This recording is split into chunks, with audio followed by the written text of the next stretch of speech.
सांग माने तुमे माने किपर अच्छे मु आशा करी कि तुमे माने भलरे थिबो मु मध्य भलरे अछि। आज मु तुम पय आउ गोटे भिडियो नै आछि जेउति कि षष्ठ श्रेणी संस्कृत बहिर षष्ठ पाठ श्री गुरुजी विषयटी। सांग माने जदि तुमको ये भिडियोटी भल लगे तेबे याको लाइक सब्सक्राइब एवं शेयर करिया को भूलिबे नै। तेबे भिडियोटी को आरंभ करिबा। षष्ठ पाठ श्री गुरुजी।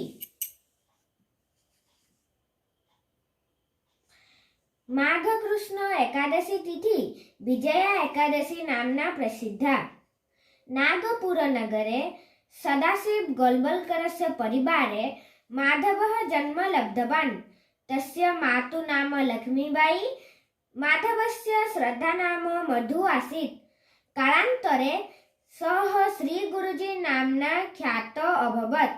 राष्ट्रीय स्वयंसेवक संघस्य मुख्य सह द्वितीय सरसंघ चालकः आसीत्। बाल्यकाले मधु धीमान् समयानुवर्ती उत्तम क्रीडाविद् निपुण बंशीवादकश्च आसीत्।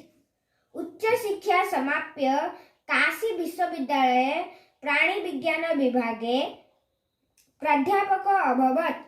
पुनश्च डॉक्टर हेड्गेवारेण साकं तस्य परिचयः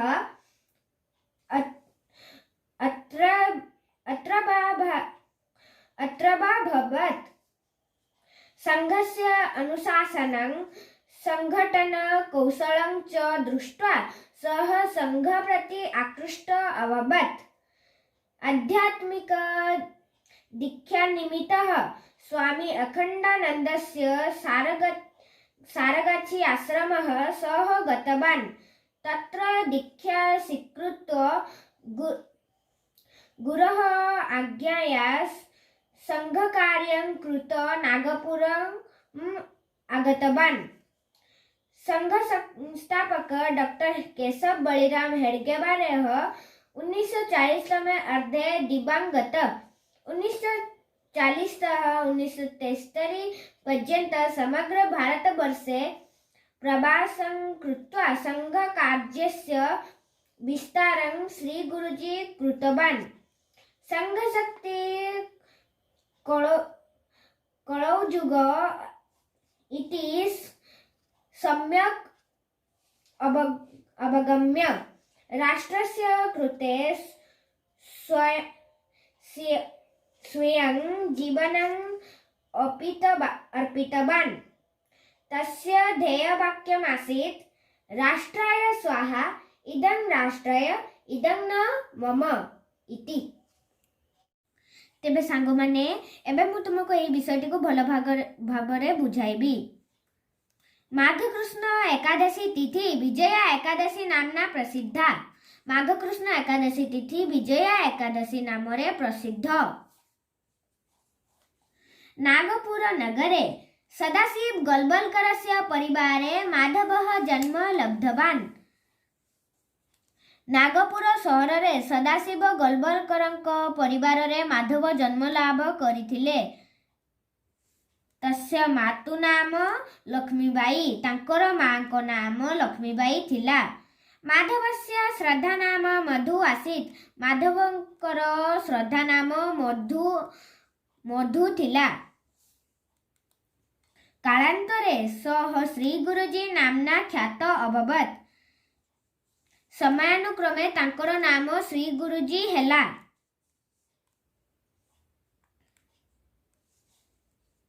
राष्ट्रीय स्वयंसेवक संघस्य मुख्य सह द्वितीय सरसंघ चालकः आसीत्।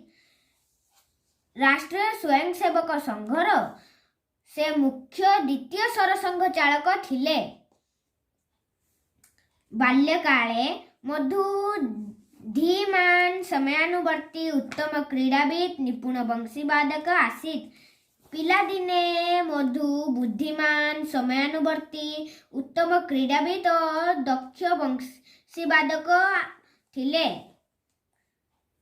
उच्च शिक्षा समाप्य काशी विश्वविद्यालये प्राणिविज्ञान विभागे प्राध्यापक अभवत्। उच्च शिक्षा समाप्त कर सारिबा परे काशी विश्वविद्यालय रे प्राणी विज्ञान विभाग रे प्राध्यापक हेले। पुनश्च डॉक्टर हेडगेवारेण साकं तस्य परिचय अत्रैवा भवत्। पुनर्बार मध्य डॉक्टर हेडगेवारଙ୍କ सहित तांकर परिचय एठारे ही होइथिला। संघस्य अनुशासनं संघटन कौशलं च दृष्ट्वा सह संघ प्रति आकृष्ट अभवत्। संघर श्रृंखला संगठन कौशल को देखि से संघ प्रति आकृष्ट हेले। आध्यात्मिक दीक्षा निमित्त स्वामी अखंडानंदस्य सारगाछी आश्रमं सह गतवान्। आध्यात्मिक दीक्षा पई स्वामी अखंडानंद को सारगाछी आश्रम को से गले। तत्र दीक्षा स्वीकृत्य गुरः आज्ञया संघ कार्य कृत्वा नागपुरम आगतवान्। सेठारे दीक्षा ग्रहण करी गुरुंक आदेश रे संघ कार्य करिवाकु नागपुर आसीथिले। संघ संस्थापक डॉक्टर केशव बलिराम हेडगेवार 1940 तमे अधे दिवंगत। संघ संस्थापक डॉक्टर केशव बलिराम हेडगेवार 1940 ख्रीष्टाब्द रे मृत्युवरण कले। 1940 1973 पर्यंत समग्र भारतवर्षे प्रवासं कृत्वा संघ कार्यस्य विस्तारं श्री गुरुजी कृतवान्। 1940 रु 1973 पर्यंत समग्र भारतवर्ष रे भ्रमण करी संघ कार्यर विस्तार श्री गुरुजी करिथिले। संघ शक्ति कलौजुग इति सम्यक अवगम्य राष्ट्रस्य कृते स्वयं जीवनं अर्पितवान्। संघ शक्ति कलिजुगरे बोली उत्तम रूपे बुझी राष्ट्र निमंते निजर जीवन को अर्पण करथिले। तस्य ध्येय वाक्यम आसीत् राष्ट्राय स्वाहा इदं राष्ट्राय इदं न मम इति। तांकर ध्येय वाक्य थिला राष्ट्राय को समर्पण, एही राष्ट्र को एही एहा मोर नुहे बोली। सांग माने तुमे माने किपर अछ? मु आशा करी कि तुमे माने भलरे थिबो। मु मध्य भलरे अछि। आज मु तुमको षष्ठ श्रेणी संस्कृत बहिर षष्ठ पाठ श्री गुरुजी विषयर प्रश्न उत्तर गुड़िक आलोचना करिबा। तेबे जदि आपण मानको भिडियोटी भल लागे तेबे लाइक सब्सक्राइब एवं शेयर करिया को भूलिबे नहीं। तेबे सांग माने एबे ई प्रश्न उत्तर गुड़िक आलोचना करिबा। संस्कृत भाषाया उत्तरं लिखत। को नंबर का तिथि विजया एकादशी नामना प्रसिद्धा? केउ तिथि विजया एकादशी नामरे प्रसिद्ध? माघ कृष्ण एकादशी तिथि विजया एकादशी नामना प्रसिद्धा। ख नंबर गोलवलकरस्य जन्म कुत्र अभवत्? गोलवलकरଙ୍କ जन्म केउठारे होइथिला? गोलवलकरस्य जन्म नागपुर नगरे अभवत्।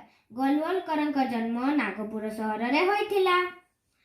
का गोलवलकरस्य माता कश्च पिता?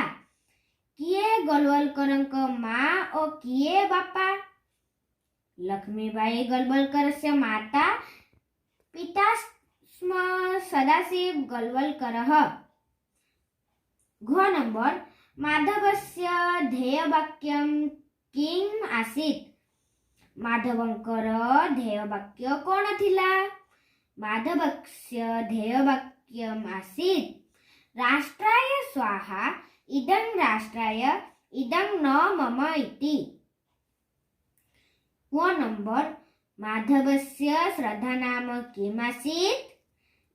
माधवंकर श्रद्धानाम कोण थिला? माधवस्य श्रद्धा नाम मधु आसीत माधवंक श्रद्धा नाम मधु थिला तापरे आमे करिबा 2 नंबर शून्य स्थान पूरयत क देश बाधक स्मासित बंशी बाधक स्मासित श्री गुरुजी राष्ट्रीय स्वयंसेवक संघस्य देश अभवत् श्री गुरुजी राष्ट्रीय स्वयंसेवक संघस्य द्वितीय सरसंघ चालक अभवत् ग नंबर संघ संस्थापक देश अर्धे दिवंगत संघ संस्थापक 1940 तमे अर्धे दिवंगत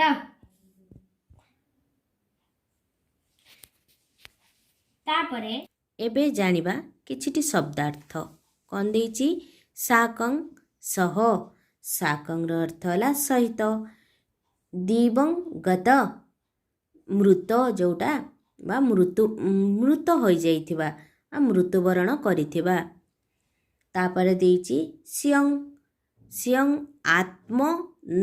आत्मन र अर्थ हैला निजर वस्तुत्व प्रकृतत वस्तुत्वर होला प्रकृतरे प्रकृततर अर्थ होला प्रकृतरे एव निश्चय जोटा केवल केवल तार ही राष्ट्रीय कृते राष्ट्र निमंते बा राष्ट्र पाई जोटा राष्ट्रीय कृते स्वाहा समर्पणम स्वाहा माने समर्पण करिबा बा जनकु समर्पी देबा एतिकी रहिला शब्दार्थ ताहाले तमने याकु अभ्यास करिवो।